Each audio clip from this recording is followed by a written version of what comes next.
কাকা এটা কি চাষ করেছেন আপনি? এটা আঙ্গুর চাষ করছি। এটা কোন জাতের আঙুর? এসে বাইকুনো। বাইকুনো। হ্যাঁ। আচ্ছা এই সাদা হয় নাকি অন্য কালার হয়? পুরো জামের মতন হবে খেলা, কারণ খাওয়ার উপযোগী হবে। এর আগে খালি টকটক লাগবে। আচ্ছা আচ্ছা, খুব সুস্বাদু। হ্যাঁ, খুব সুন্দর এবং এটা কি লাভজনক? অবশ্যই লাভজনক। আচ্ছা এটা কোথায় পাইছেন আপনি এটা? এটা আমি নিয়ে আসছিলাম, খুলনাতে নিয়ে আসছিলাম, তারপর ঢাকাতে নিয়ে আসা হয়েছিল। আচ্ছা। মোটামুটি যা হোক সংগ্রহ করেছিলাম আর কি। আচ্ছা, আচ্ছা। আমার এক বড় ভাইয়ের মাধ্যমে। এটা কি বাণিজ্যিকভাবে চাষ করেছেন?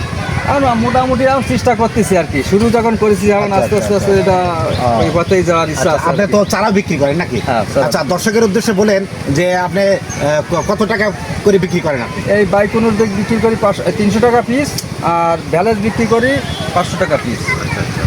বন্ধুরা, আপনারা যারা এই আঙুর চাষ করতে চান, আমার এই বাবাজির কাছ থেকে আঙুরের চারা নিতে পারবেন।